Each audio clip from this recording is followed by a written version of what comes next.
انسان پر اس کی نیکی کا اثر بھی ہوتا ہے اور گناہوں کا اثر بھی ہوتا ہے۔ نیکی دل کو سکون دیتی ہے، گناہ انسان کو پریشان کر دیتے۔ نیکی اللہ کی رحمت کو متوجہ کرتی ہے۔ پھر حالت یہ ہوتی ہے کہ انسان اپنی ان پریشانیوں کا حل کہیں اور ڈھونڈتا پھرتا ہے، حالانکہ جب گناہوں کی بیماری لگے تو اس کی شفا توبہ میں ہوتی ہے، اس کا حل اللہ کے حضور معافی مانگنے میں ہوتا ہے، پہچاننے میں ہوتا ہے کہ مجھ سے کہاں غلطی ہو گئی، کس جگہ جا کے کمزوری میں نے دکھائی۔ ہر انسان اچھی، ٹھنڈی، خوبصورت، سکھ والی زندگی چاہتا ہے۔ اللہ کریم نے سورہ نحل کے اندر ارشاد فرمایا، من عمل صالحا من ذکر او انثی، فرمایا جو بھی اچھے عمل کرے، چاہے مرد ہو چاہے عورت ہو، وہو مؤمن، شرط یہ ہے کہ مومن ہو، فَلَنُحْيِيَنَّهُ حَيَاةً طَيِّبَةً، فرمایا ہم اسے پاکیزہ زندگی عطا فرما دیں گے، حیات طیبہ دے دیں گے اسے، پاکیزہ زندگی۔ شرط کیا ہے؟ من عاملہ صالحا، نیک عمل کرے۔ کون سے عمل کرے؟ اٹھنا بیٹھنا، کھانا پینا، چلنا سونا جاگنا محتاط ہو اس کا، وہ نیکی کرے۔ قرآن پاک کے لفظوں کے حسن پر غور فرمائیے گا، فرمایا فَلَنُحْيِيَنَّهُ حَيَاةً طَيِّبَةً، ہم ضرور اسے پاکیزہ زندگی عطا فرما دیں، صاف ستھری زندگی، معیاری زندگی، خوبصورت شب و روز، آئیڈیل زندگی جس کو لوگ کہیں گے، وہ والی زندگی سے دیں۔ سبحان اللہ۔ اور دوسرے مقام پر سورہ طٰہٰ کی آیت نمبر 124 میں فرمایا وَمَنْ أَعْرَضَ عَنْ ذِكْرِی، جو ہمارے ذکر سے منہ پھیرے گا، جو ہمارا کھا کے چہرہ کسی اور طرف کرے گا، جو چلے گا ہماری زمین پر لیکن توجہ کسی اور طرف ہوگی، آسمان کی چھت ہماری بنائی ہوئی لیکن اس کے خیالات کہیں اور ہوں گے، فَإِنَّ لَهُ مَعِيشَةً ضَنْكًا، فرمایا ہم اسے تنگ زندگانی عطا کر دیں، اس کی زندگی تنگ ہو جائے گی، اس کی معیشت تنگ ہو جائے گی۔ گناہ زندگی کو تنگ کر دیتے ہیں، نیکی زندگی میں آسانی پیدا کرتی ہے۔ آپ کو اگر زندگی میں سکون چاہیے ہو تو آپ کسی غریب کی خدمت کر کے دیکھیں، سبحان اللہ۔ اللہ کتنا سکون عطا کرتا ہے۔ آپ بڑے پاورفل بھی ہیں، بڑے طاقتور بھی ہیں اور بڑے باوقار بھی ہیں، لیکن کسی کو گالی دے کے آپ کا دل کبھی ٹھنڈا نہیں ہوگا، تکلیف ہوگی، اس کے اندر آزمائش ہوگی۔ ڈاکٹر ریسرچ کرتے ہیں، ڈاکٹر وہ کہتے ہیں گناہ کرنے سے آدمی جسمانی طور پر کمزور ہوتا ہے، سبحان اللہ۔ لیکن اللہ وہی عمل اگر وہ بطور نیکی کرتا ہے تو اللہ اس میں اسے قوت عطا فرماتا ہے، اسی عمل میں اللہ اسے قوت عطا کر دیتا ہے۔ میں صرف اشارہ دے رہا ہوں، اس بات کی تفصیل میں نہیں جانا چاہتا۔ میرے عزیز یہ یاد رکھیں کہ نیکی آپ کو سکون دے گی، نیکی آپ کو ٹھنڈا کرے گی۔ اللہ تبارک و تعالیٰ نے قوموں پہ عذاب نازل کیا اور قرآن مجید فرقان حمید نے ان قوموں کے تذکرے بیان فرمائے۔ بھائی کس لیے بیان کیے؟ کہ ہم عبرت حاصل کریں، ہم یہ غور کر لیں کہ یہ کام ہم نے نہیں کرنا، اس کام سے ہم نے بچنا ہے، ہم نے غور کرنا ہے کہ یہ چیز ہمارے اندر۔ لوگ کہتے ہیں نہیں جی نہیں، ہم پہ یہ عذاب نہیں آئے گا، بالکل نہیں آئے گا، اس میں شک نہیں۔ پر اللہ نے بیان کس لیے کیا تھا؟ بیان کیا قرآن مجید معاذ اللہ کسی ایسی چیز کا بیان کرتا ہے جس کی ضرورت نہ ہو؟ قرآن پاک نے ایک ایک حرف ایسا بیان کیا جس کی مسلمان کو ضرورت تھی۔ قوم نوح کا ذکر فرمایا قرآن پاک نے، حضرت نوح علیہ السلام کی قوم کو حضرت نوح علیہ السلام نے 1500 سال سمجھایا ہے۔ 15، کچھ لوگوں نے 950 سال لکھا ہے نا، اعلیٰ حضرت نے لکھا ہے 1500 سال عمر ہوئی حضرت نوح علیہ السلام کی۔ اللہ تعالیٰ بندے کو جلدی سزا نہیں دیتا، بلکہ قرآن مجید میں ایک جگہ رب کریم اس طرح بھی فرماتا ہے کہ جب بندے مجھے بھول جاتے ہیں تو میں ان کے لیے نعمتوں کے دروازے کھول دیتا ہوں۔ بندہ سمجھتا ہے کہ میں کچھ تو ہے نا کہ میرے اندر کہ میں جدھر جاتا ہوں خیر ہی خیر ہو جاتی ہے، وہ سمجھتا ہے کہ میری عقل ہے، حالانکہ اللہ اسے ڈھیل دیتا ہے، اللہ اسے ڈھیل دیتا ہے۔ گناہوں کی سزا کے 3 طریقے ہیں۔ ایک ہے متنبہ کرنا، تنبیہ کرتا ہے اللہ، بندہ متنبع ہو جاتا ہے. یہ اللہ کا بہت بڑا احسان ہوتا ہے. ایک ہوتا ہے مہلت دینا اور ایک تیسرا ہوتا ہے اللہ خفیہ تدبیر کرتا ہے. تھوڑا سا سمجھیے گا, انسان پر کوئی آزمائش آئی, فوراً اس کی چھٹی اس نے کہا کہ وہ فلان جگہ غلطی کی تھی تب ایسا ہوا ہے. ہوتا ہے نا کئی دفعہ آواز آتی ہے نا اندر سے, چلیں بول دیں کچھ نہیں ہوتا آپ کو. اللہ جانتا ہے یہاں کوئی کچھ نہیں کہے گا آپ کو, اور ہماری تو ویڈیو بھی نہیں گھومتی, یعنی خبر بھی نہیں ہو کہ کس نے ہاں کر دی کس نے نہ کر دی. آپ بغیر ٹینشن کے بات چیت کریں, آج کچھ نہیں ہوتا انشاءاللہ تعالی. آتی ہے اندر سے آواز. میں آپ سے اس لیے ان چیزوں کی تصدیق کراتا ہوں کہ باقیوں کو بھی آتی ہے کہ نہیں, اس لیے تصدیق. کبھی کوئی کسی جگہ انسان پریشان ہوتا ہے تو محسوس کرتا ہے کہ وہاں مجھ سے ہوتا ہے نا جی, جس کو یہ نصیب ہو جائے بڑا خوش نصیب آدمی ہے. حضرت مولا علی فرماتے ہیں اگر تجھے دنیا میں سزا مل گئی تو بچ گیا ہے, سمجھ پھر اللہ کرم کرے گا, آخرت میں سزا نہیں دے گا. اور یہ یاد رکھ لے, وما اصابکم من مصیبت فبما کسبت ایدیکم ویعفو عن کثیر. اللہ فرماتا ہے دنیا میں تجھے جو بھی تکلیف پہنچتی ہے وہ تیرے ہاتھوں کے کرتوتوں کی وجہ سے پہنچتی ہے. ویعفو عن کثیر, فرمایا کثیر گناہ تو میں ویسے ہی معاف کر دیتا ہوں. سبحان اللہ. یہ جو تیری زندگی میں دکھ ہے نا, یہ بھی میری قلیل سزائیں ہیں. یہ کثیر پر سزا, یہ قلیل ہے قلیل. یہ جو تمہاری زندگی میں تکلیفیں, انسان کو سزا ملتی. حضرت فضیل بن عیاض رحمۃ اللہ تعالی علیہ گھوڑے پہ بیٹھے تھے, گھوڑا شرارت کرنے لگ گیا, اچھلنے لگ گیا, کودنے لگ گیا. تو حضرت فضیل بن عیاض نیچے اترے, ایک کونے میں جا کے نماز کی نیت باندھ لی, 2 رکعت نماز پڑھی, پھر دیر تک استغفار پڑھتے رہے, روتے رہے, دعا کرتے رہے. واپس آئے, خادم عرض کرنے لگے حضور سمجھ نہیں آئی, گھوڑے نے تھوڑی سی شرارت کی, وہ بدکا ہے, آپ نے اس کو چھوڑا ہے اور چھوڑ کر کے آپ نماز میں لگ گئے. تو حضرت فضیل بن عیاض فرمانے لگے جب بندہ اللہ کی نافرمانی کرتا ہے نا تو جو چیزیں اس کی فرما بردار ہوتی ہیں وہ اس کی نافرمانی کرنے لگ جاتی. تو مجھے محسوس ہوا تھا کہ میں نے کہیں اللہ کی نافرمانی کی ہے, اس لیے ایسا ہوا ہے کہ میرے گھوڑے نے میری, تو میں توبہ کرنے لگا ہوں. اور اب دیکھتا ہوں بیٹھ کے بھلا کیا ہوتا ہے. میں نے سچی توبہ, حالانکہ مجھے یاد نہیں کہ میں کہاں بولا, پر کھری اور سچی توبہ کی. دوبارہ گھوڑے پہ بیٹھے تو گھوڑا بالکل صحیح ہو کے ساتھ چلنے لگ گیا. میرے بھائی جب یہ تنبیہ ہے اللہ کی طرف سے, یہ متنبہ کیا جاتا ہے کہ تو بعد آ جا. بہت ساری جگہوں پہ انسان کو وقتی طور پر اگر سزا مل جائے, نبی پاک علیہ السلام کی خدمت میں ایک صحابی آئے, بات مضبوط کر دوں, واقعہ سنایا ہے نا تو کچھ لوگ سمجھتے ہیں کہ یہ واقعہ ہے, تو میں ایک حدیث پاک امام بہقی کی لکھی ہوئی عرض کرتا ہوں. نبی پاک علیہ السلام کے ایک صحابی آئے اور ان کا سر پھٹا ہوا تھا, خون بہ رہا تھا. سرکار نے فرمایا کیا ہوا؟ عرض کی حضور ایک عورت جا رہی تھی, میری نظر پڑی, ابھی نظر پڑی ہے کہ میرے آگے ستون آ گیا تو میرے سر پہ لگ گیا. نبی پاک صلی اللہ علیہ وسلم نے فرمایا تیرے لیے خوشخبری ہے, اگر دنیا میں تیری غلطی کی تجھے سزا ملی ہے تو پھر رب تجھے قیامت میں سزا نہیں دے گا. پھر اللہ قیامت میں سزا, بعض گناہ ایسے ہیں جن کی یہاں بھی سزا ملے گی اور وہاں بھی ملے, لیکن میرے بھائی پہلی بات یہ ہے کہ اللہ تعالیٰ اس غلطی کی یہی سزا دے لے اور دعا فرمائے اللہ تبارک و تعالیٰ یہاں بھی معافی عطا فرمائے وہاں بھی معافی عطا فرمائے, اللہ درگزر ہی فرمائے. لیکن میرے بھائی ایک تو یہ سزا, ایک سزا یہ ہوتی ہے کہ انسان جب گناہ کرنے لگتا ہے تو اللہ نعمتوں کے دروازے کھولتا ہے, مہلت دیتا ہے. 500 سال تک فرعون کو مہلت دی. سبحان اللہ. اللہ یہاں جو 5 سال حکومت کر لیتا ہے وہ کہتا ہے سب سے قابل میں ہی ہوں, مجھے مہلت جو ملی ہوئی ہے. 500 سال مہلت دی اللہ تعالیٰ نے.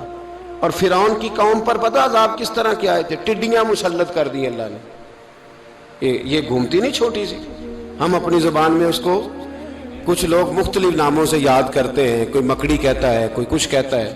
مسلط کر دی, جاتی نہیں.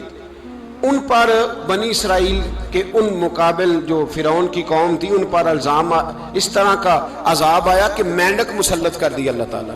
برتن کھولتے تھے اندر مینڈک نکلتا تھا, دنیا کی ہر دوائی استعمال کرتے تھے لیکن مینڈک نکل آتا تھا. تھوڑا سا سمجھا کریں چیزوں کو. ہمارے رنگ نہیں زیادہ گورے کہ ہم پر عذاب نہیں آتا, کوئی بہت زیادہ اللہ تعالیٰ معاف فرمائے دولت نہیں جمع کرا بیٹھے شاہی خزانے میں کہ ہم سے پوچھا نہیں جائے گا. یہ مہلت ہے, مہلت کو مہلت سمجھو. پھر جب پکڑ آتی ہے نا اللہ کریم کی, میں نے دیکھا ہے کروڑوں روپیہ, 6 اولادیں. ایک شخص کے بچے باہر سے آ رہے تھے, وہ بندہ بیمار تھا. مجھے کہنے لگا حضرت جی دعا کریں میں ان کے آنے سے پہلے مر جاؤں ورنہ آ کے مجھے مار دیں گے. دعا کریں. اتنی بے سکونی, کروڑوں روپیہ پڑا ہے, تو یہ عذاب نہیں؟ کوئی ضروری ہے کہ پتھر ہی برسیں گے تو سمجھ آئے گی؟ یہ جو سگا بیٹا بوڑھے باپ کے قریب سے گزر جاتا ہے, سلام نہیں لیتا, تو اس کو عذاب نہیں سمجھتے؟ یہ جو امت کی بیٹیاں, امت کی بچیاں, ہماری بچیاں ایک سال کے اندر 75,000 ہزار بچی ایک ڈویژن سے بھاگ کے شادی کر رہی ہے, اور ایک صوبے سے. تو اس کو آپ اللہ کا عذاب نہیں سمجھتے؟ یہ معمولی بات ہے. نہیں ہمارے رنگ ہو رہے ہیں, ہم بڑے سمارٹ ہیں. 1500 سال مہلت دی نوح علیہ السلام کی قوم کو. کتنے سال؟ بول کے بتائیے, بول کے دوبارہ بولیے. 1500 سال. کوئی آدمی اپنی سمارٹنس پہ خوش نہ ہو جائے کہ 20 سال ہو گئے, میں تو نافرمانی بھی کر رہا ہوں, روٹی بھی پک رہی ہے, میں تو حرام بھی کھا رہا ہوں, پھر بھی سب ٹھیک ہے. 1500 سال مہلت دی. پھر حضرت نوح کہنے لگے اللہ میں نے تو بڑا سمجھایا, نہیں باز آتے. تو رب کریم نے فرمایا کشتی بناؤ. اللہ کے پیغمبر کشتی بنانے لگے تو قوم مذاق اڑانے لگ گئی. اب کیا کرنے لگے ہو؟ اب کشتی بنانے لگے ہو, خیر تو ہے, قوم مذاق اڑا رہی ہے. حضرت نوح علیہ السلام کا آپ نے کشتی بنائی, پانی کہاں سے نکلا؟ نہ بارشیں ہوئی, نہ سیلاب آئے. ایک تندور تھا, اس کے اندر سے پانی نکلنا شروع ہو گیا. کبھی تندور سے بھی پانی نکلا ہے, پر جب نکالنے والا چاہتا ہے تو وہاں سے بھی ایک تندور سے پانی نکلا. اتنا نکلا, اتنا نکلا, اتنا نکلا کہ قوم ساری ڈوب گئی. قرآن مجید کے صفحات شہادت دیں گے کہ حضرت نوح کی قوم کا بچہ بہ گیا. بچے صرف وہ تھے جو حضرت نوح کے ساتھ ہو گئے, تباہ ہو گئی. اللہ بے نیاز ہے, بے نیاز. 1500 سال مہلت ملے اور تو پھر بھی کہے رب بڑا کریم ہے, معاف کر دے گا. 1500 سال تجھے گنجائش دے اور تو کہے کوئی نہیں, بات معافی ملنی چاہیے ابھی بھی. میرے بھائی, حضرت صالح علیہ السلام کی قوم, حضرت صالح نے تبلیغ شروع کی تو کہنے لگے پہلے معجزہ دکھاؤ. جی آج تو نہیں معجزے مانگتے, آج بھی لوگ کرامتے اور معجزے. اللہ معاف کرے, جو چیزیں معجزہ تو ہو نہیں نہ سکتا, لیکن آج بھی لوگ, آپ یقین کریں, کہتے ہیں یہ بڑی نمازیں پڑھتا ہے تو پھر بخشا کیوں نہیں گیا, پھر کیوں نہیں منو سلوا کیوں نہیں اترا اس پر, پھر میں بھی اسی طرح ہی ہوں, کیا اس کے اندر خوبی آ گئی؟ مولوی بھی ویسے ہی ہے, صوفی بھی ویسے ہی ہے. لوگ مانگ نہیں رہے, لوگ دلیلیں مانگ نہیں رہے, ابھی بھی لوگ بحث نہیں کرتے. کیا فرق آ گیا جی؟ ویسے ہی ہیں سارے. اللہ تعالیٰ سے ڈرنا چاہیے. ہمیں سامنے والے کی طرف دیکھ کر صحیح ہونے کا حکم نہیں ہے, ہمیں اپنی اصلاح کا حکم ہے. اپنی طرف دیکھ کے اپنے آپ کو ٹھیک کرنے کا. الزام لگا کے گزر جانا, اس کا کوئی مطلب سنو اور یاد رکھو. حضرت صالح علیہ السلام سے کہنے لگے پہلے معجزہ دکھائیں, تو حضرت صالح علیہ السلام نے فرمایا اونٹ کہاں سے پیدا ہوتے ہیں؟ کہا اونٹنی کے بطن سے. فرمایا آؤ میں تمہیں پہاڑ کے اندر سے اونٹنی پیدا کر کے دکھاتا ہوں. کہاں سے؟ پہاڑ کے اندر سے. حضرت نوح ساتھ لے کے گئے تو پہاڑ کے اندر سے اونٹنی نکلی, اور اونٹنی بھی گابن تھی, اس کے پیٹ میں بچہ, اور اونٹنی اتنا دودھ دیتی تھی کہ ساری بستی دودھ پی جاتی تھی, پھر بھی دودھ بچ جایا کرتا تھا. لیکن حضرت نوح علیہ السلام نے فرمایا اب تم نے دیکھ تو لیا یہ اسے, یہ جتنا دودھ دے گی روٹی بھی اتنی کھائے گی.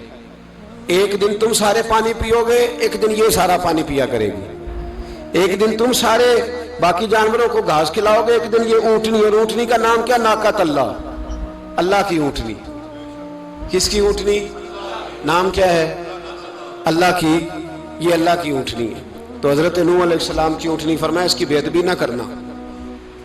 باز نہیں آئے لوگ, باز نہیں آئے. کہنے لگا جی دودھ دینا تو ٹھیک ہے, پر یہ جو سارا پانی پی جاتی ہے نا, یہ صحیح نہیں. یہ جو ساری گھاس کھا جاتی ہے, یہ نہیں ٹھیک، دودھ دینا تو ٹھیک ہے پر یہ نہیں صحیح۔ آپ نے فرمایا اسے کچھ نہ کہنا، اللہ کی اونٹنی ہے۔ میں کہا کرتا ہوں ان لوگوں نے ناقۃ اللہ کی بے ادبی کی، حضرت نوح علیہ السلام کی اونٹنی کی ٹانگیں کاٹ دی، صالح علیہ السلام کی۔ اور دیکھو اللہ بڑا بے نیاز ہے، اگر پیدا کرنا جانتا ہے تو حفاظت کرنی نہیں جانتا، لیکن رب کریم نے فرمایا نہ کرنا۔ انہوں نے ان کے پیر کاٹ دیے، کانوں پہ چھریاں لگائیں، اونٹنی سبحان اللہ، مر گئی۔ اونٹنی اللہ تبارک و تعالیٰ کی وہ اونٹنی جب مر گئی تو حضرت صالح علیہ السلام کی قوم پر رب کریم نے زلزلہ بھیجا، اذا زلزلت الارض زلزالہا، بے جب شک، زلزلے آئیں گے اور جب ان کا زلزلہ آنا زلزلہ آتا ہے نا، کیا کرتی ہے قوم؟ لا الہ الا اللہ، لا الہ الا اللہ، کلمے جاری ہو جاتے ہیں۔ سبحان اللہ، بلکہ ایک دفعہ ایسا بھی ہوا کہ مسجدوں میں اعلان ہونے لگے زلزلہ آ رہا ہے، صلی اللہ، جو فجر کے لیے نہیں اٹھے زلزلے کے لیے وہ بھی اٹھ گئے، جن کا دعویٰ ہے نا میری سویرے آنکھ نہیں کھلتی، ان کی لگی نہیں کتنے گھنٹے، بعد میں بھی نہیں لگی، ٹی وی پہ اعلان ہوتے رہے کوئی نہیں آ رہا سو جاؤ چپ کر کے، لیکن آنکھ لگی۔ موت سے تو ڈرتا ہے، اللہ سے ڈرتا ہی نہیں، موت کا خوف ہے رب کا نہیں۔ زلزلہ آیا ساری قوم تباہ ہو گئی۔ بتاؤ اگر ناقت اللہ کی گستاخی ہو تو اللہ ناراض ہو جاتا ہے، اور اگر اولیاء اللہ کی ہو، اگر اولیاء اللہ کی ہو تو رب ناراض نہیں ہوتا؟ شرم نہیں آتی لوگوں کو داتا صاحب کی بے ادبی کرتے؟ شرم نہیں آتی لوگوں کو غوث اعظم کی گستاخی کرتے؟ حیا نہیں آتی جنہوں نے دین پھیلایا ان کی بے ادبی؟ میں درد سے کہتا ہوں، رو کے کہتا ہوں، اور اگر کلیجہ پھٹ سکے تو میں دکھاؤں زخم کتنے۔ ایک حج کے موقع پر ایک بابا جی، اس سال 4,80,000 روپے کا پرائیویٹ حج تھا، اور بابا جی کی کیفیت کمزور تھی، بیچارے بیمار تھے، اس کے باوجود وہ گئے۔ بوڑھے آدمی، جا کے بیٹھیے، بزرگ، اور کتنی مشکل ہے وہاں منا، مزدلفہ، عرفات، طواف زیارت، کتنا مشکل کام ہے طواف زیارت کرنا، طواف وداع کرنا، کس کٹھن سے حج کیا، بڑھاپے میں پیسے بھی لگائے، اور جب وہ روضہ رسول پہ گئے صلی اللہ، اور انہوں نے جا کے نبی پاک صلی اللہ علیہ وسلم کے روضے کی طرف منہ کر کے درود شریف پڑھا تو ایک ملا نے اٹھ کے کہہ دیا تو مشرک ہے۔ تو میری روح کانپی، میں نے کہا تجھے شرم نہیں آئی، حیا نہیں آئی؟ اس کی عمر دیکھ، سبحان اس اللہ، بڑھاپے میں کہاں سے چلا، کہاں آیا؟ یہ مشرک ہوتا تو کسی مندر میں جاتا، یہ مشرک ہوتا تو کسی گرجے میں جاتا، یہ مشرک نہیں، یہ مومن ہے، اور یہ وہ والا مومن ہے جس کے سینے میں دل جب دھڑکتا ہے تو خالی دھڑکتا نہیں، ساتھ وہ محمد عربی پہ درود و سلام بھی پڑھتا ہے۔ شرم نہیں آتی لوگوں کو؟ اتنی بڑی گستاخی کرتے، جو روضہ رسول پہ آیا مشرک ہے۔ میں نے تو ایک مولوی کو صاف صاف کہا تھا، میں نے کہا اگر میں مشرک ہوں تو نکالو، مشرک کا داخلہ تو یہاں ویسے ہی منع ہے۔ شرم نہیں آتی؟ اپنی زبان کا ہی پاس کرو کچھ۔ اتنا ظلم، اتنی بڑی فرقہ واریت امت میں، اتنا امت کو تقسیم کرتے ہو، تمہیں شرم نہیں آتی؟ جہاں سے اتحاد کا پیغام دینا چاہیے وہاں سے تم لوگوں کو فرقے کا پیغام دیتے ہو، تم مقصود فرقے کی تبلیغ کرتے ہو۔ خدا را، تو میں کہہ رہا ہوں ناقت اللہ کی بے ادبی پہ عذاب آتا ہے تو اولیاء اللہ کی بے ادبی پہ نہیں آتا؟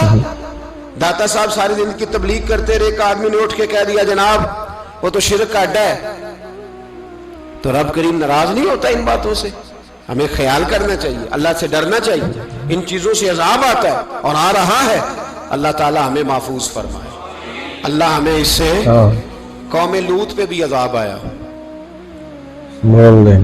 ہم جنس پرستی، مرد مردوں سے بدکاری کرتے۔ حضرت نوح نے سمجھایا کہ یہ کام درست فطرت کے خلاف ہے، یہ کام درست نہیں۔ جب انسان یہ کام کرتا ہے تو زمین اور آسمان کانپتے ہیں۔ اب میں کیسے کھول کے بتاؤں، میرے پاس اعداد و شمار ہیں کہ پاکستان کے اندر اس کام کی کیفیت کیا ہے، اور کس طرح کر کے لوگ، میں تو رونا روتا رہتا ہوں داڑھی کا۔ لوگ کئی دفعہ کہتے ہیں حضرت صاحب پہلے بھی آئے تھے تو داڑھی کی بات، پھر بھی آئے تو داڑھی کی بات، تو میں رونا روتا ہوں۔ اس لیے روتا ہوں کہ جو کلین شیو نوجوان ہوتا ہے وہ امرد کے حکم میں ہے، اس پر وہی حکم لگتا ہے جو عورت پہ لگتا ہے، اس کے ساتھ مرد کا اٹھنا بیٹھنا اسی طرح ناجائز ہے جس طرح عورت کے ساتھ۔ حضرت جنید بغدادی رحمت اللہ تعالی علیہ کے سامنے ایک شخص نے کہا وہ کتنا خوبصورت نوجوان جا رہا ہے، تو آپ فرمانے لگے تو حافظ قرآن نہیں؟ کہا ہاں، فرمانے لگے جا اپنے حفظ کی خیر منا. وہ شخص کہتا ہے میں نے اس بغیر داڑھی والے کلین شیو نوجوان کو بری نظر سے دیکھا, مجھے قرآن پاک ہی بھول گیا, سارا قرآن پاک بھول. اور کتنے سال میں دعائیں کرتا رہا, بیت اللہ کے طواف کرتا رہا, میں یاد نہیں کرتا تو نہیں ہوتا. کیسے اب تو ہمارا نعت کہاں بیوٹی پارلر سے ہو کے آتا ہے, ہم کسی اور کو کیا پیغام, وہ پیغام, وہ نظام, وہ طریقہ کار جس کا حکم تھا شریعت میں. قوم لوط پر عذاب آیا. صحیح بیٹھتے ہوں گے بچے جو موٹر سائیکلوں پہ بیٹھتے ہیں. میں نے گجرانوالہ کی سڑکوں پہ بچوں کو, نوجوانوں کو جو تماشے کرتے سر عام دیکھا ہے تو مجھے ڈر لگتا ہے. اور کوئی روکنے والا نہیں, شغل ہو رہا ہے, ہنس رہے ہیں, اور سامنے عورتیں بھی ہیں, سب ہو رہا ہے. کتنی تکلیف کی بات. حضرت نوح کی قوم یہ کام کرتی تھی, قرآن پاک نے بیان کیا ہے. حضرت نوح نے سمجھایا, فرمایا رب کریم نے تمہیں اپنی خواہش پوری کرنے کے لیے جائز طریقہ عطا فرمایا, عورتوں سے نکاح کرو, اور اس نکاح کی برکت سے جو اللہ تمہیں اولاد دے گا اس کو اللہ تبارک و تعالیٰ تمہارے لیے باعث بخشش بھی فرمائے گا. لیکن جب قوم نہ مانی تو جو قوم میں لوط کا عمل کرے اس کا علاج قرآن نے بیان فرمایا کہ آسمان سے پتھر برسیں گے. پھر پتھر برسے,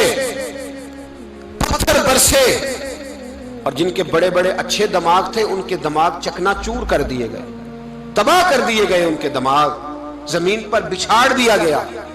اللہ مہلت دیتا ہے, لیکن اس کا مطلب یہ نہیں کہ انسان توبہ ہی نہ کرے. حضرت شعیب علیہ السلام کی قوم پر بھی عذاب آیا, اس لیے کہ بددیانتی کرتی تھی, ناپ تول میں کمی کرتی تھی. میں نے کہا تھا شب قدر کی رات کہ یہ کوئی تماشا ہے کہ شب رات آئی تو ساری رات روتے رہے, یا اللہ معاف کر دے, یا اللہ معاف کر دے, رو رو کے چیخے مار مار روئے. شب قدر آئی تو پھر چیخے ماری, ساری رات روئے. تو جس بندے کا پروگرام ہی نہیں سویرے بدلنے کا, دکان پہ بیٹھ کے پھر وہی ناپ تول میں کمی, پھر وہ اللہ تعالیٰ معاف کرے. میں ایک مضمون پڑھ رہا تھا تو وہ فوڈ کے اسپیشل لوگ تمہیں لکھا تھا مہربانی کرو ملاوٹ ہی اچھی چیز کی کر لو, مرچ میں کیری تو نہ ملاؤ اینٹوں کی, وہ تو بیمار کرتی ہے, وہ تو خون کی آنتوں کو روک دیتی ہے. وہ کہنے لگا, اور وہ کہتا میں تمہیں بتاتا ہوں کون کون سی چیز ملائی جا سکتی ہے, وہ ملا لو. خدا را اس قوم پہ رحم کرو, مہربانی. ایک دوست ہے ہمارے, میں وزیر آباد میں ان کے گھر بیٹھا تھا تو ایک میڈیکل, میرا کسی شخص پہ اعتراض کرنے کا میں مجموعی بات کرتا ہوں. میں ایسے ڈاکٹروں کو جانتا ہوں جو اللہ تعالیٰ فضل کرے سچ مچ کے نیک ہیں, اچھے لوگ. تو بچے کا میڈیکل سٹور ہے, تو والد بیمار ہو گیا, تو کہتا ہے ابا جی ڈاکٹر صاحب نے کہا آپ کو ڈرپ لگنی ہے. تو سگے باپ کو ڈرپ لگانے لگا تو باپ کیا کہتا ہے پتر تیری مہربانی, مینوں کوئی اصلی لائی, وہ نہ لائی جڑی لوکاں نو لانا ہے.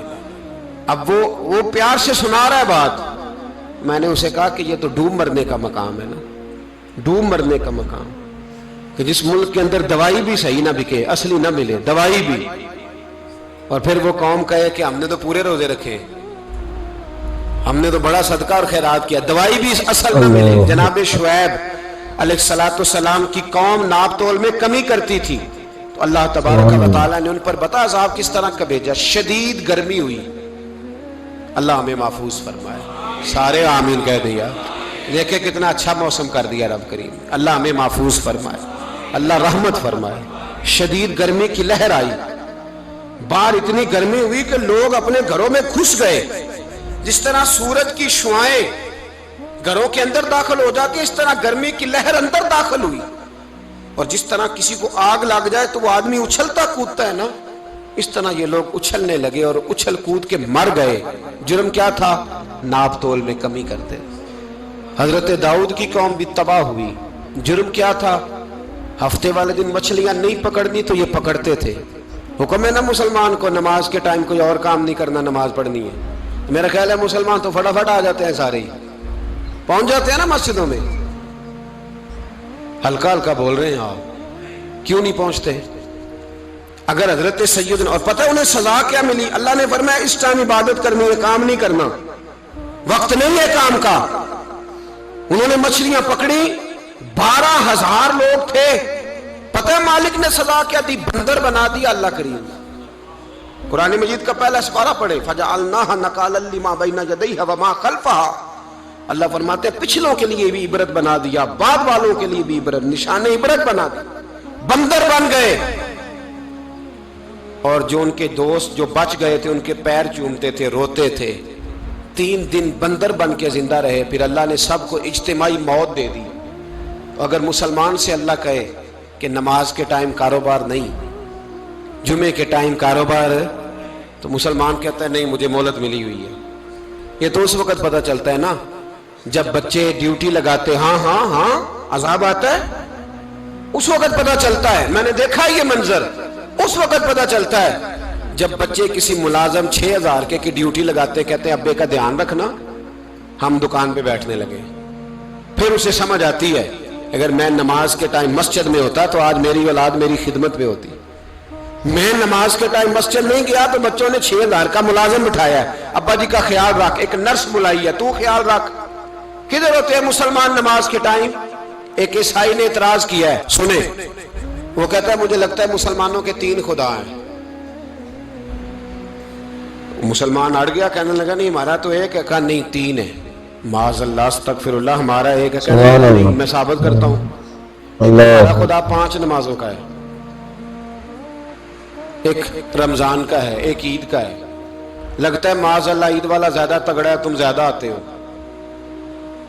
رمضان والا لگتا ہے اس سے کچھ کمزور ہے، تم تھوڑے آتے ہو، اور 5 نمازوں والا شاید سب سے کمزور ہے۔ بات عقل کی ہے کہ نہیں؟ اس نے اعتراض ٹھیک کیا، تو مسلمان کو چاہیے نا خیال کرے۔ ایک یہودی نے لکھا تھا، اس نے کہا تھا جس دن مسلمانوں کی تعداد فجر کی نماز میں اتنی ہو گئی جس دن جتنی جمعے میں ہوتی ہے، اس دن نہ کوئی یہودی سازش کرے گا نہ کوئی عیسائی تلوار نکالے گا، شرط یہ ہے کہ یہ اسی طرح فجر پڑھنے آئیں جس طرح جمعہ پڑھنے آتے ہیں، تو پھر کوئی شخص بھی ان کو کسی جگہ شکست دے سکتا تو اپنے ہمارے گناہ ہمیں پریشان کرتے ہیں۔ یہ جتنی آزمائشیں ہیں ان کے پس منظر میں گناہ ہیں، ہماری زندگی کے اندر جتنی تکلیفیں، ہماری پریشانیوں کا سبب ہم خود ہیں۔ بہت ساری جگہوں پہ ہم غلطی کرتے ہیں، اس کی ہمیں سزا ملتی، غلطی کی سزا۔ ایک نوجوان نے مجھے بڑی گہری بات سنائی، میرا قریبی تعلق تھا، کہنے لگا گھر میں بڑا مسئلہ ہے، بڑی پریشانی ہے، ماں اور بیوی کا ماحول اتنا سخت ہو گیا ہے کہ نمٹ نہیں سکتا۔ آپ یقین کریں میں نے ڈیٹیل سے ساری چیز کو سٹڈی کیا، میرے پاس اتنا وقت نہیں ہوتا، پھر بھی میں نے اس فیملی کو پورا پڑھا تو غلطی نوجوان کی نکلی، نہ اس پہ اماں اعتبار کرتی ہے نہ بیوی اعتبار کرتی ہے، اس نے جھوٹ بول بول کے اس طرح کی ماحول پیدا کر دیا ہے کہ کوئی اس پر اعتماد کرنے کو تیار ہے۔ اگر آپ ناراض نہ ہو تو ایک بات کروں،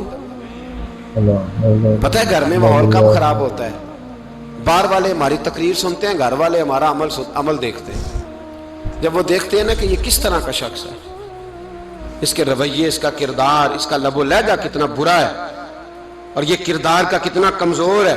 اعلیٰ حضرت فرمایا کرتے تھے نیک وہ ہوتا ہے جس کی تنہائی صاف ستھری ہوتی ہے، اس لیے ماحول بگڑ جاتا ہے۔ یہ جو ہم کہتے ہیں نا میرے سجن بڑے بنتے ہیں پھر ٹوٹ جاتے ہیں، کچھ لوگ ایسے ہوتے ہیں جو ان کے پاس جاتا ہے انہی کا ہو جاتا ہے، وہ کہیں اور کے قابل کیوں بھلا؟ اس لیے کہ ان کے کردار میں ٹھنڈک دیکھتا ہے، ان کے لب و لہجے میں مٹھاس دیکھتا ہے، اس شخص میں اتنی خوبصورتی دیکھتا ہے کہ اسی کا بن جاتا ہے۔ حضرت ابراہیم بن ادم کے پاس ایک نوجوان آیا، کہنے لگا میں گناہ کرنا چاہتا ہوں، فرمانے لگا بالکل کر، اللہ کا دیا ہوا رزق کھانا چھوڑ دے اور گناہ کر۔ کہنے لگا یہ نہیں ہو سکتا، فرمانے لگے چل پھر اس طرح کر، رب کی زمین پہ نہ رہ، کسی اور کی زمین پہ چلا جا۔ کہنے لگا یہ بھی نہیں ہو سکتا، فرمانے لگے چل اللہ کی چھت سے نکل جا۔ کہنے لگا یہ بھی نہیں ہو سکتا، تو آپ رو پڑے۔ فرمانے لگے پھر جناب اسرائیل جب آئیں تو ان سے کہنا مجھے 2-3 سال کی مہلت دے دے، پچھلی میری گناہوں میں گزر گئی، میں ذرا 3 سال عبادت کر لوں۔ تو وہ شخص بھی رونے لگا، کہنے لگا حضور وہ مہلت نہیں دیتے، وہ جب لینے آتے ہیں تو پھر لے کے اللہ تعالیٰ نے جب انسان بنانا چاہا نا تو جناب جبریل کو کہا مٹی لے کے آ زمین سے۔ حضرت جبریل نے مٹی پہ ہاتھ ڈالا تو باقی کی مٹی رونے لگ گئی، اسے جدا نہ کر، تو جناب جبریل چھوڑ کے چلے گئے۔ حضرت میکائیل کو بھیجا مٹی لا، مٹی پہ ہاتھ ڈالا تو باقی کی مٹی رونے لگ گئی، چھوڑ کے چلے گئے۔ جناب اسرائیل کو بھیجا، مٹی پہ ہاتھ ڈالا تو باقی کی رونے لگ گئی، چھوڑ کے نہ جاؤ۔ تو حضرت اسرائیل فرمانے لگے تیرا رونا دیکھو کہ رب کا حکم دیکھو. وہ لے گئے. جب پیش کی تو رب کریم نے فرمایا اسرائیل جان نکالنے کی ڈیوٹی بھی تیری. اللہ تو مٹی کو لے آنا, باقی مٹی روتی بھی رہے تو روتی رہے.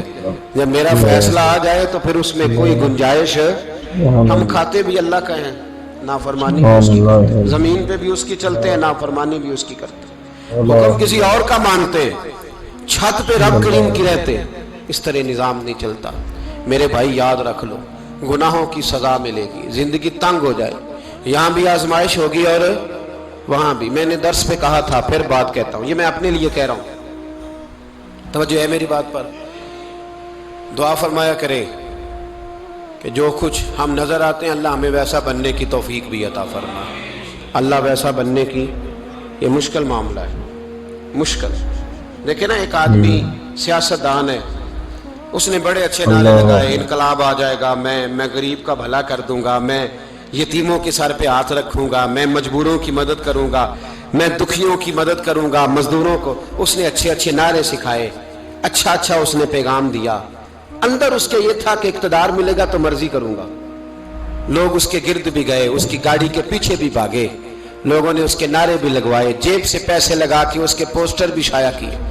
لوگ اس کے گرویدہ ہو گئے, لوگوں نے پوری, اور میری قوم نے بیچاری نے کئی دفعہ دھوکے کھائے. جس نے نعرہ لگایا غریب اسی کے پیچھے مسیحا بن کے چل پڑا. آج دھوکہ دے لیا, لوگوں کو پیچھے لگا لیا. یہ بتاؤ اگر راز کھل جائے, اگر راز کھل جائے کہ یہ دھوکہ دے رہا ہے, یہ فریب کر رہا ہے, تو لوگ اس کا کیا حال کریں گے؟ یہ راز قیامت میں کھل جائے گا. قیامت میں یہ راز یہ کھل جائے گا, کھل جائے گا. یہ دھوکے باز تھا. اذا زلزلت الارض زلزالہا, جب زلزلہ آئے گا جیسے اس کا آنا ٹھہرا. واخرجت الارض اثقالہا, زمین اپنے بوجھ باہر نکال دے گی. اس سے مراد کیا ہے کہ زمین پہ جو جرم ہوئے زمین بتا دے گی, باہر نکل آئے. وقال الانسان ما لہا, انسان کہے گا اسے کیا ہوا, یہ تو سب کچھ بتا رہی. بوجھ باہر نکال دے گی. ایک آدمی پیر طریقت بن کے بیٹھ گیا, سبحان اللہ, جبہ کبا پہن کے بڑی پگڑی باندھ کے بیٹھ گیا, اچھی اچھی نیک باتیں بتانے لگا.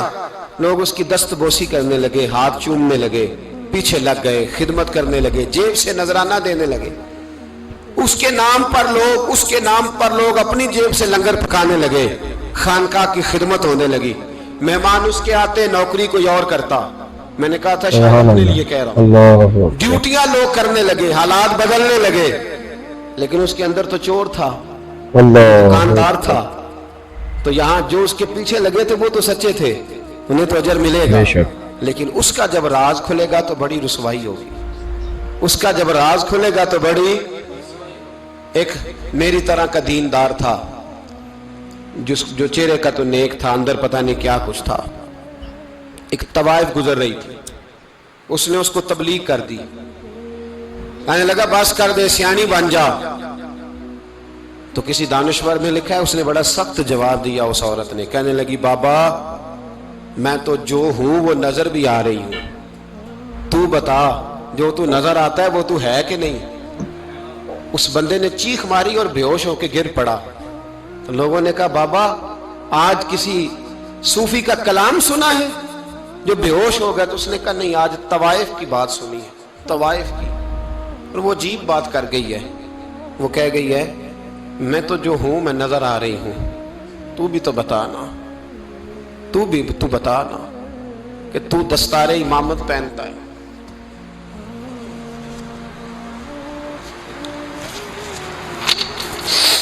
تو بتا, تو جو کہلاتا ہے تو وہ ہے کہ نہیں.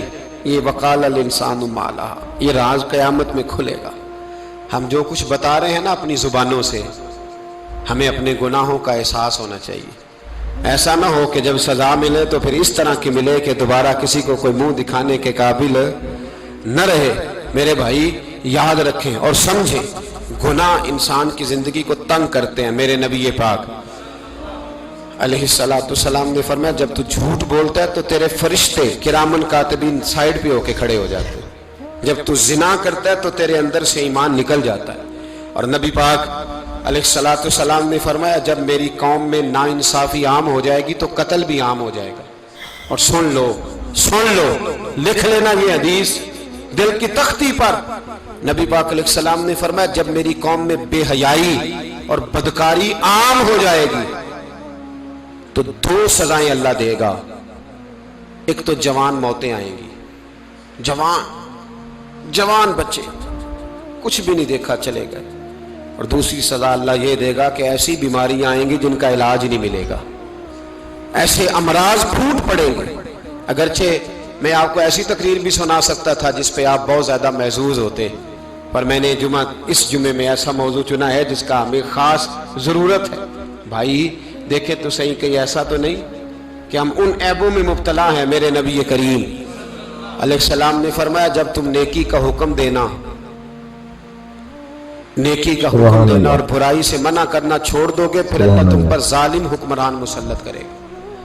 اور اگلے لفظ اس سے بھی زیادہ سخت ہیں، محبوب فرمانے لگے پھر تمہاری نیک لوگ دعائیں بھی کریں گے تو اللہ وقتی طور پر ان کی دعاؤں کو بھی قبول نہیں فرمائے گا، اس لیے کہ تم لوگوں نے نیکی کا حکم دینا اور بھلائی سے روکنا چھوڑ دیا۔ عزیزو یاد رکھو جب گناہ عام ہوتے تو پھر حالات بدلتے اور لوگوں کو سزا ملتی ہے ان کے گناہوں کی، بلکہ یہاں تک لکھا ہے کہ نیت خراب ہو تو سزا شروع ہو جاتی۔ کیا خراب ہو؟ بولیے گا۔ نیت بھی خراب ہو تو سزا۔ حضرت رومی کہتے ہیں کہ ایک بادشاہ کو پتہ چل گیا کہ ایک آدمی نے بڑا اچھا باغ لگایا ہے، خوبصورت باغ ہے، مالٹے کا کنوں کا باغ بڑا پیارا۔ بادشاہ نے کہا ذرا جا کے دیکھتا ہوں۔ بادشاہ سلامت باغ دیکھنے آئے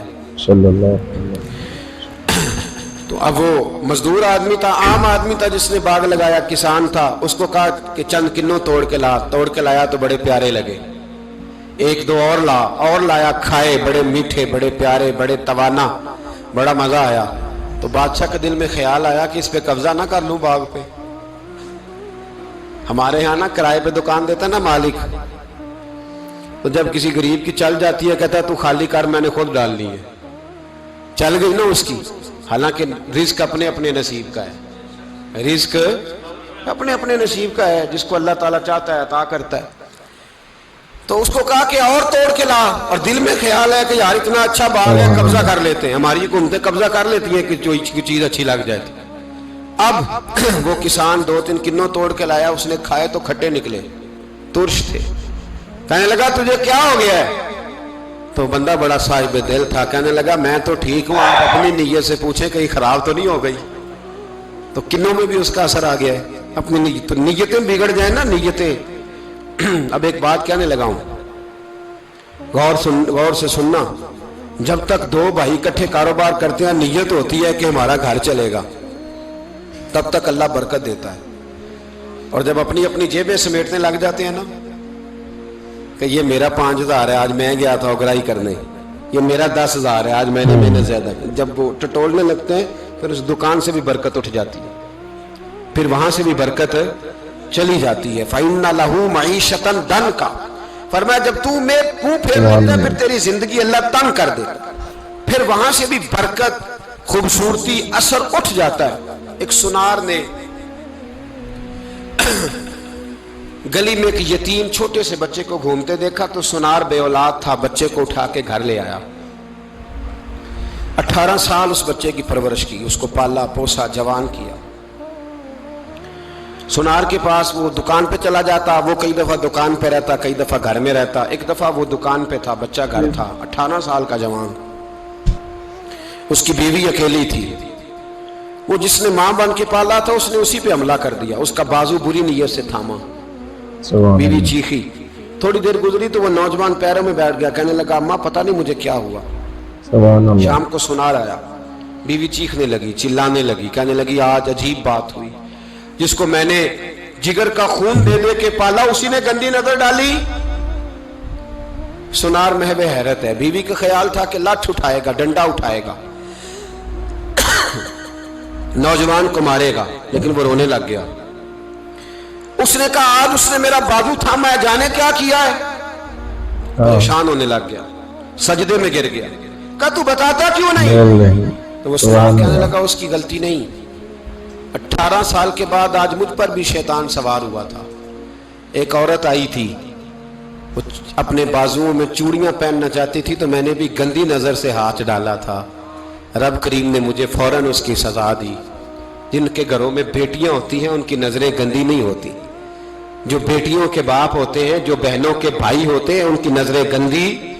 اور اگر تو ٹیلی فون کرتا ہے، تو کسی عورت کے ساتھ تعلق رکھتا ہے، تو یہ بات لکھ لے، امام فخر الدین رازی 1، علامہ اسماعیل حقی 2، ملا جلال الدین رومی 3، امام خازن 4، امام جلال الدین سیوطی 5 حدیث کے استاد اور محدث لکھتے ہیں کہ اگر تو کسی پر گندی نظر ڈالے گا تو تیرا گھر بچ سکتا، یاد رکھ، نہیں بچے گا، اس لیے کہ تیری نظر کسی کی بیٹی کو بیٹی سمجھ تاکہ تیری بچی کا پردہ قائم رہے، کسی کی بہن کو، یہ کیا بات ہوئی کہ تو جتنا مرضی گند معاشرے میں پھیلاتا رہے تیرا گھر بچا رہے، یہ کیسے ہو سکتا ہے؟ فَإِنَّ لَهُ مَعِيشَةً ضَنْكَ، اللہ فرماتا ہے زندگی تنگ ہو جائے گی تیرے لیے مشکل، تو ڈھونڈتا پھرے گا کہ میں مرنے کو جگہ دوں۔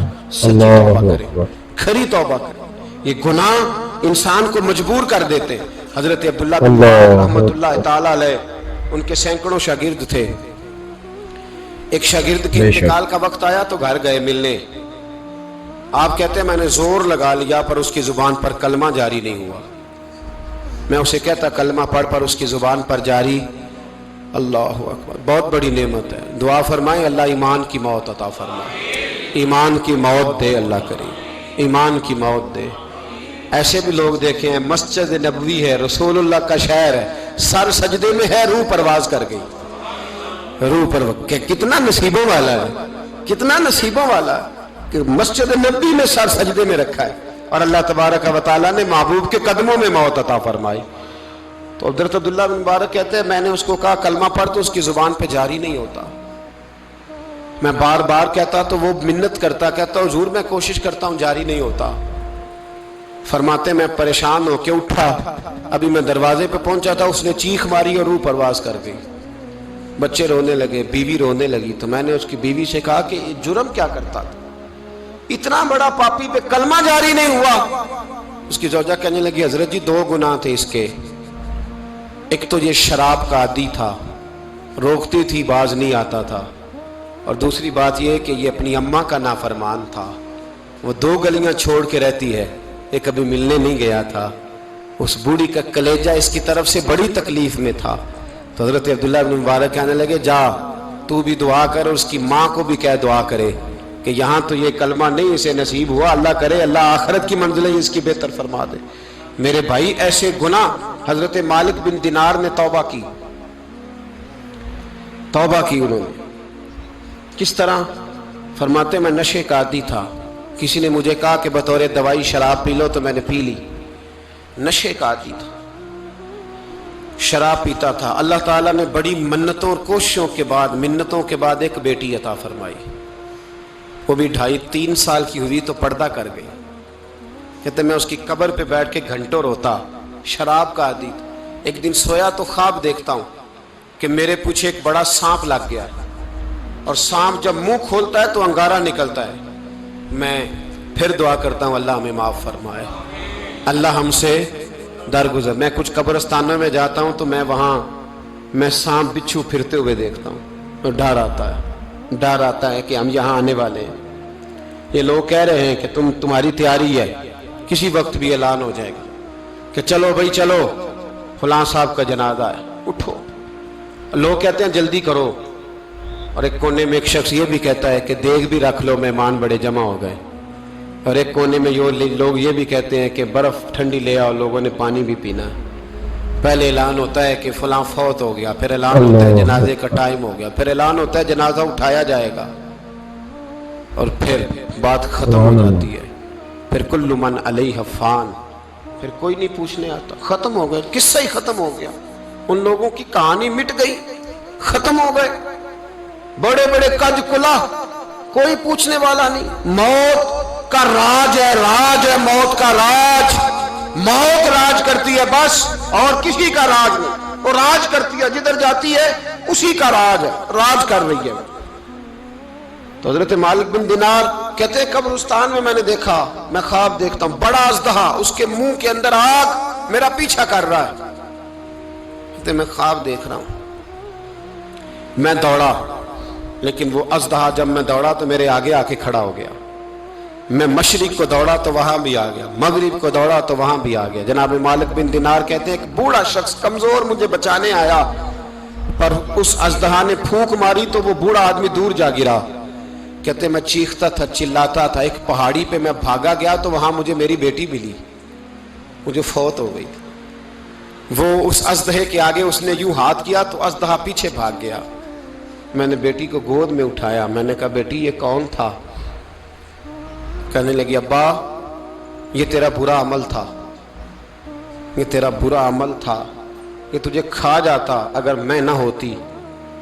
تو کہا یہ بوڑھا جو مجھے بچانے آیا یہ کون تھا؟ کہا یہ تیرا اچھا عمل تھا پر کمزور بڑا تھا، تھوڑا تھا، یہ تیرے برے عمل کا مقابلہ کرنے کی ہمت نہیں رکھتا تھا۔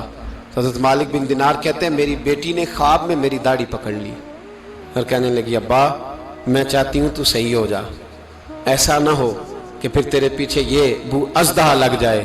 حضرت مالک بن دینار کہتے ہیں جب میں سو کے اٹھا تو میری داڑھی آنسوؤں سے بھری ہوئی تھی، پھر اس کے بعد میں نے توبہ کی، اس طرح کی توبہ کی کہ پھر میں نے کوشش کی کہ دوبارہ میں اپنے رب کی نافرمانی نہ کروں۔ حضرت عبداللہ ابن عباس فرماتے تھے جو دنیا میں ہنس ہنس کے گناہ کرتے ہیں نا،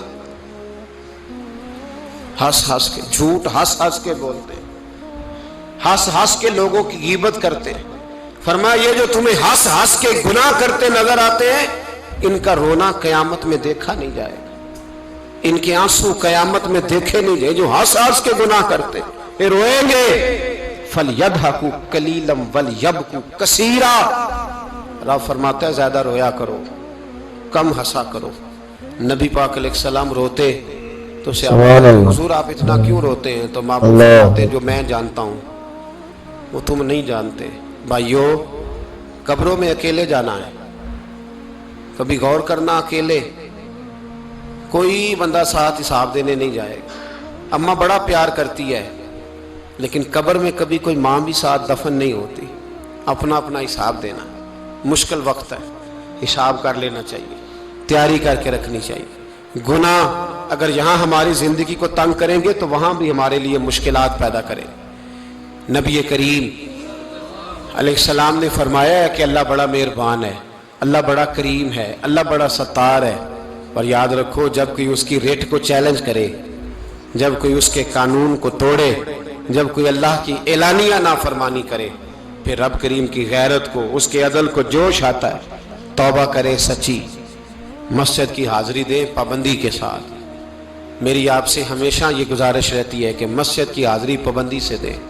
میں اپیل کرتا ہوں داڑھی رکھ لیں، یہ میرے نبی کا طریقہ ہے صلی اللہ تعالی علیہ۔ واپس آ جائیں، ہماری بقا نہ ہمارے دین میں ہے، کوئی نہیں ہمیں رکھے گا، کوئی نہیں رکھے گا، کوئی نہیں۔ مجھے میرا ایک دوست رات بتا رہا تھا کہ سعودی عرب میں ایک شخص نے 30 سال محنت کی، تو جب وہ مرا ہے وہیں اس کے گھر میں فون کیا تو اس کے گھر والوں نے کہا جناب آپ کو مشکل ہوگی ڈیڈ باڈی بھیجنے میں، وہی دفن کر دیں، ہاں اگر اس کا کوئی پیسہ ہے تو وہ ذرا اکاؤنٹ میں بھیج دیں، بچیوں کو ضرورت ہے۔ او بھائی تو اکیلا جائے گا، تیرے لیے مشکل ہو جائے۔ اپنے بھی ساتھ یقین کریں، بچے دعائیں کرانے آتے ہیں، کہتے ہیں حضرت جی دعا کریں اللہ اماں کی سختی معاف کر دے۔ اس کا مطلب کیا ہے کہ اماں اب جائے، اب ہمارا نمبر آئے۔ بچے تو انتظار کر رہے ہیں کہ ابا جائے اور گدی پہ ہمارا نمبر آئے۔ تیاری ہے، اکیلے جانا ہے، اکیلے سخت سا مرحلہ ہے، اکیلے سارا کچھ فیس کرنا۔ آج توبہ کریں، وہاں کے کیڑے یہاں رہ کے ماریں، اپنے ساتھ ظلم نہ کریں۔ ہم اس قابل نہیں کہ وہاں جا کے مقابلہ کر سکیں، بچیں، اپنے آپ کو محفوظ کریں، بچائیں، حساب اپنا اپنا دینا ہے۔ کسی باپ نے اگر اپنے بچوں کو حرام کھلایا تو بچے تو نہیں کہہ رہے تھے نا کہ حرام لے کے آ، تو باپ نے حساب دینا، والد نے۔ لہٰذا مہربانی فرمائیں، اپنے اوپر رحم کھائیں، اپنے آپ کو سنواریں۔ آج جمعۃ الوداع ہے، توبہ کریں، اللہ کے نیک بندوں کی صحبت میں بیٹھا کریں، اچھی باتیں سنا کریں تاکہ دل نرم رہے۔ ان جگہوں سے بچیں جو گناہ کی طرف لے کے جاتی، ظلم سے، زیادتی سے، جبر سے بچیں۔ اپنے آپ کو اپنے رب کریم کی بارگاہ میں جھکا دیں۔ ہمارا کہیں اور گزارا نہیں، کوئی نہیں ہمیں پوچھے گا۔ اقبال رو پڑے آخری عمر میں، رو پڑے اور اللہ کی بارگاہ میں عرض کرنے لگے نہ جہاں میں کہیں بھی امان ملی، جو امان ملی تو کہاں ملی، میرے جرم خانہ خراب تیرے عفو بندہ نواز میں، پناہ صرف اللہ رسول کی بارگاہ میں، باقی کوئی پناہ دینے کو تیار نہیں ہے۔